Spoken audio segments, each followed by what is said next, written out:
నరేంద్ర మోడీని బూతులు తిట్టినా పట్టించుకోలేదు కానీ, అంటే విమర్శించి వదిలేశారు కానీ, సైన్యాన్ని పక్కంటూ చూపించడం, మన బార్డర్ సెక్యూరిటీ ఫోర్స్కి మిడిల్ ఫింగర్లు చూపించిన అమ్మాయిలు, అలాగే ఈ తీవ్రవాదులని బయటికి తీసుకురమ్మనమని నినాదాలు చేసిన వాళ్ళు, అలాగే పోలీసుల్ని చొక్కాలు పట్టుకున్న వాళ్ళు, ఇలాంటి అరాచకం చేసినటువంటి అమ్మాయిలు, అరాచకం చేసిన అబ్బాయిలకు సంబంధించినటువంటి వీడియోలను పెడుతూ బీజేపీ అనుకూలమైనటువంటి సంస్థలు, కొన్ని సాఫ్రాన్ పేరుతో ఉన్నటువంటి సంస్థలతో పాటుగా కొన్ని రకాలు ఉన్నాయి వీళ్ళకి అనుకూలంగా ఉండేటటువంటిది, జైపూర్ టాక్స్ ఇట్లాంటి వాళ్ళు ఈ వీడియోని పోస్ట్ చేస్తూ, ఇదిగో ఢిల్లీ పోలీసు వీళ్ళ మీద యాక్షన్ తీసుకోండి అంటూ వాళ్ళకి ట్యాగ్ చేశారు.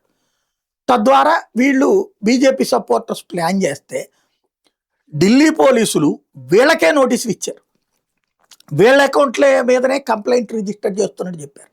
ఇది ఇప్పుడు బీజేపీ సింపథైజర్స్ అయినటువంటి నెట్వర్క్లకే పెద్ద షాకింగ్ పరిణామం. మీరు ఇట్లాంటి పనులు చేస్తూ రెచ్చగొడుతున్నారంటూ ఢిల్లీ పోలీసులు వీళ్ళకే షాకులు ఇవ్వడం.